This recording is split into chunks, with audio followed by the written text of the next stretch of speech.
원나라 이후 세워진 명나라가 이 요동을 차지하고 이 고려와 국경을 맞대게 되니까 예전에 그 원나라가 가지고 있었던 땅, 그 지역 천령 이북 지역을 내놓으라라고 이야기를 한 거예요.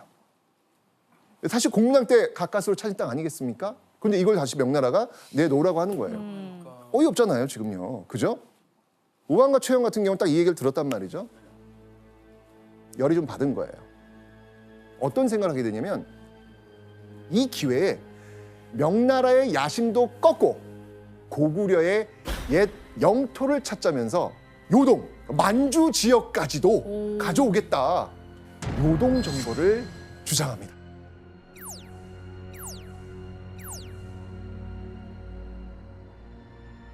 제가 아까 원명 교책이라고 했잖아요. 여전히 싸우고 있었거든요. 그러니까 이렇게 싸우고 있으니까 기회다. 이때 명나라를 치면 된다. 라고 판단을 했던 것이죠.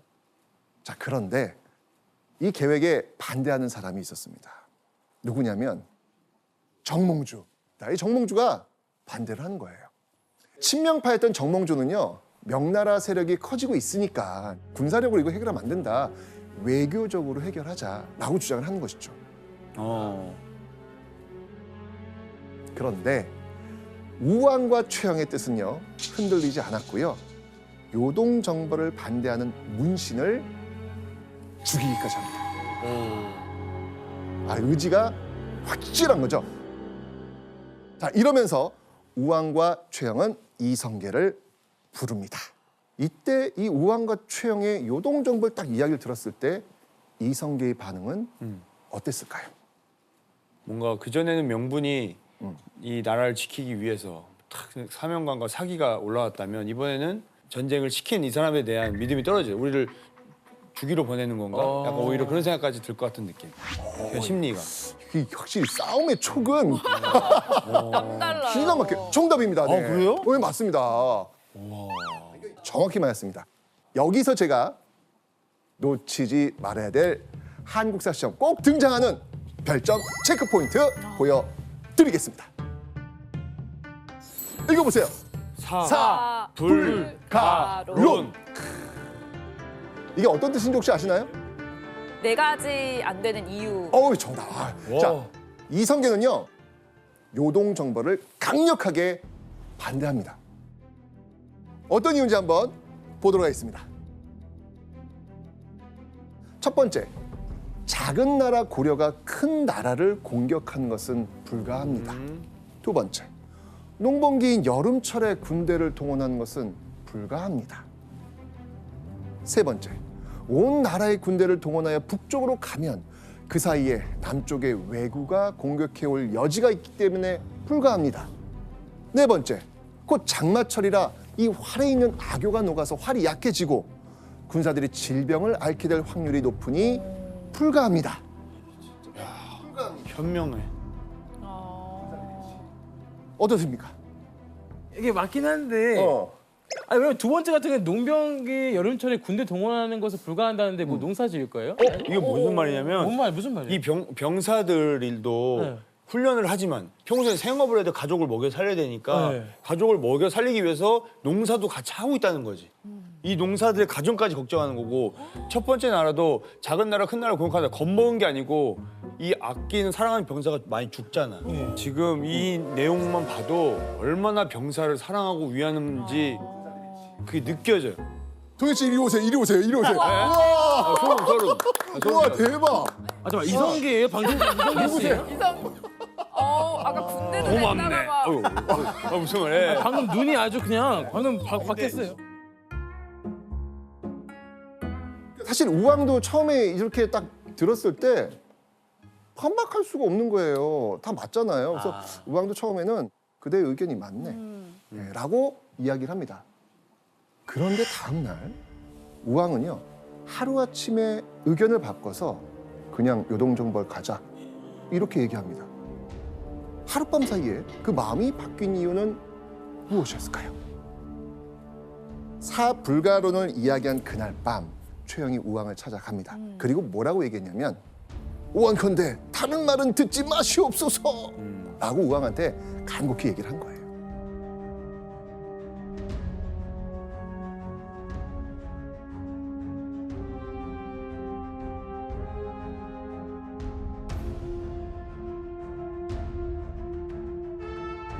그러니까 이성계가 이제 뭐라고 했냐면 아까 사불가로 이제 보셨지만 그러면 찬바람 좀 불기 시작하는 좀 선선한 가을에 좀 가겠습니다. 라고 이야기를 하는 거예요. 아. 자, 이때 우왕의 반응은 또 어땠을까요? 아, 느낌 안 좋은데. 아까 요동정벌 반대하는 사람 어떻게 했다 그랬죠? 죽였잖아요. 예, 그 이야기를 꺼냅니다. 너 반대하면 이렇게 돼. 이성계가 나라를 위해서 얼마나 한 줄 모르고. 그 답답하고 참담한 마음을 참지 못하고 눈물을 보입니다. 그러니까 이성계가 이렇게 울고 있는 모습을 한 군사가 보면서 깜짝 놀랐을 거 아니에요. 그래서 이제 물어본 거예요. 왜 그러시냐고. 그때 이성계가 이런 이야기를 합니다. 백성들의 재앙과 근심이 이제 시작되는구나. 재앙과 근심. 아유. 알고 있는 거예요. 이제 앞으로 그럼요. 어떤 일이 전개될지를 알고 있는 거죠. 그러나 어떡합니까? 왕명이잖아요. 네. 갈 수밖에 없겠죠. 네. 정말 그 천근만근의 이 발걸음을 가고 또 가면서 북쪽을 향하여 계속 진군한 이성계는요. 결국 압록강을 건너 위화도에 도착합니다.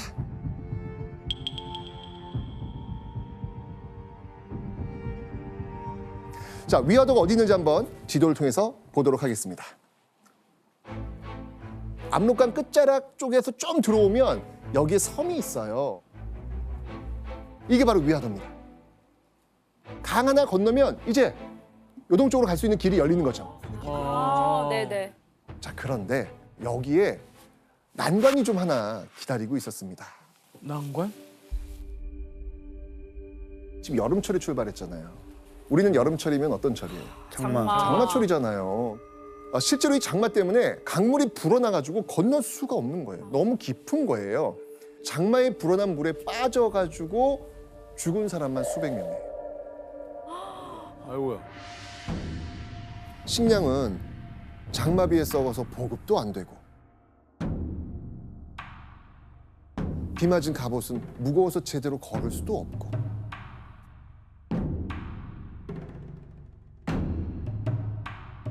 이 군사들의 사기는 바닥을 쳤고요. 결국 도망가는 병사들도 생기게 됩니다.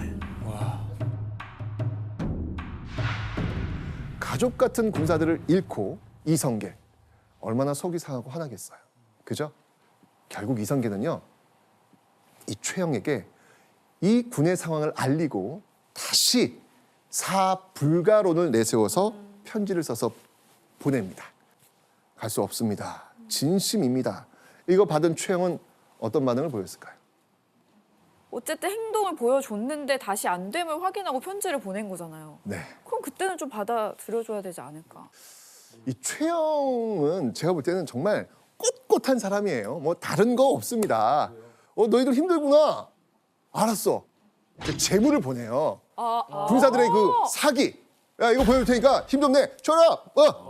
할 수 있어. 의외네요. 우왕하고 최영은 이길 수 있다고 판단을 한 것 같아요.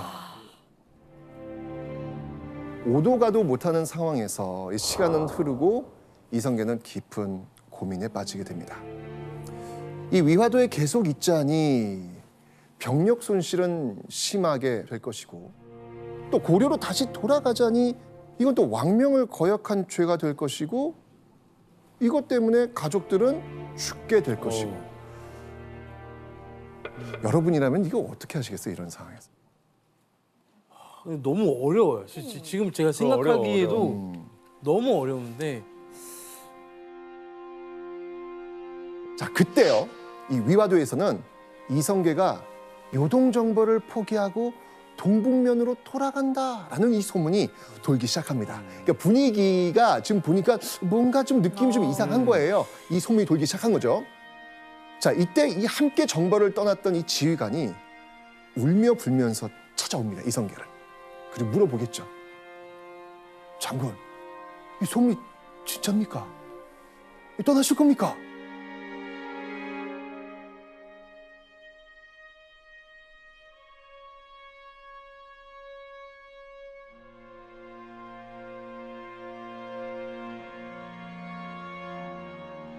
긴 고민 끝에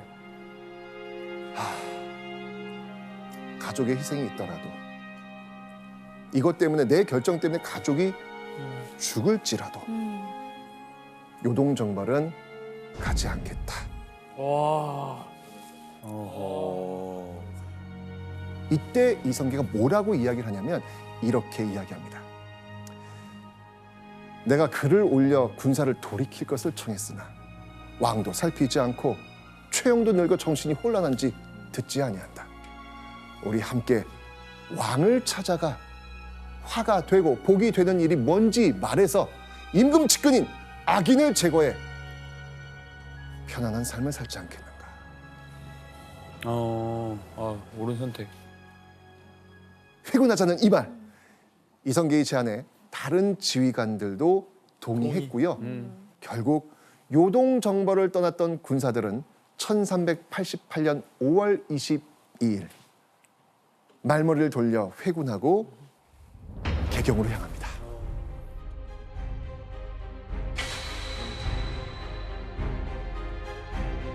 자, 이 이성계의 회군 소식은요, 이틀 뒤 고려 전역에 퍼지게 됩니다. 야, 이성계가 회군한데 이성계가 왕의 명령을 어겼대. 이성계가 돌아온대. 왕의 명령을 어기고 개경으로 돌아온 고려의 반역자 이성계. 그의 앞에 어떤 상황이 벌어졌을까요? 이야. 아주 쉽게 무혈입상합니다. 진짜요? 왜 그랬냐면 도성의 백성들이 길을 다 열어준 거예요. 길을. 오세요. 오세요. 예.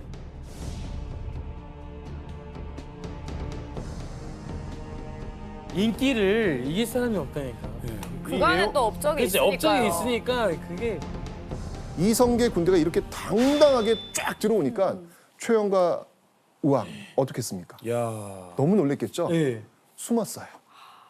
그런데 바로 발각이 됩니다. 어딜 가겠어요. 자, 이러면서 드디어 정말 이 고려말 난세의 영웅이라고 불렸던 최영과 이성계가 만납니다. 야. 둘이 딱 만났을 때 서로 마주 보면서 눈물을 흘렸다 그래요. 눈물이요? 진짜요? 왜냐면 이 두 사람은 전장에서 정말 생사고락을 같이 했던 그런 사람들이거든요. 이성계가 이때 최영에게 했던 말이 있습니다. 이게 정말 눈물을 흘리면서 했던 그런 말인데요. 예원 씨가 한번 읽어주시죠. 야, 이거 너무 기대돼. 이러한 사변은 나의 본심이 아닙니다. 그러나 요동을 공격하려는 일은 대의를 거스르는 것일 뿐만 아니라 국가를 위태롭게 하고 백성들을 고되게 하여 그 원망이 하늘까지 이르렀기 때문에 부득이하게 이렇게 된 것입니다. 잘 가십시오. 잘 가십시오. 눈물이 날 것 같네요, 갑자기. 아이고. 어, 그죠. 이게 너무 진짜. 극적인 장면이라서 진짜 눈물 나요, 진짜. 예. 73세의 나이로 죽음을 맞이하게 된 최영은요. 역시 군인이에요. 예. 담담하게 이런 유언을 남기게 됩니다. 평생 탐욕이 있었다면 내 무덤에서 풀이 자랄 것이요. 와. 탐욕이 없었다면 풀이 자라지 않을 것이다. 최영의 무덤이 그럼 이제 궁금하잖아요. 지금도 실제로 남아 있습니다.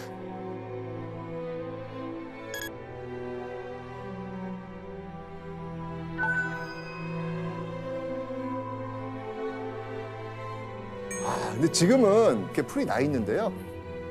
이 오랫동안 풀이 자라지 않아가지고 벌거숭이가 되었었는데 사람들이 그래가지고 이 무덤을 붉은 무덤 이렇게 불렀다고 합니다.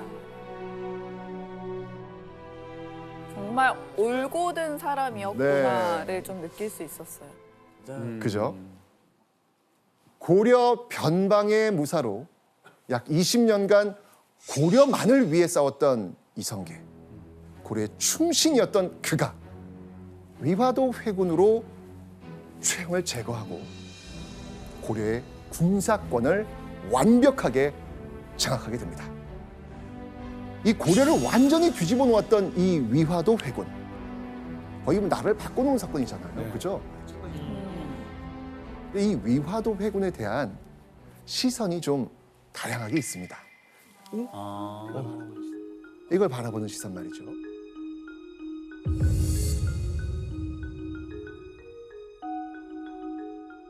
자, 첫째는요, 이 요동 정벌이 이성계를 죽이기 위한 최영의 함정이었다 라는 이야기가 있습니다. 어떻게 생각하십니까? 오케이. 그날 이님께서 딱 그 말했을 때 치, 무슨 말이에요? 보내고 난 다음에 그 밤에 진짜 못 잔 거예요. 아, 다시 생각한 거예요? 다시 생각하고 그때부터 맞아.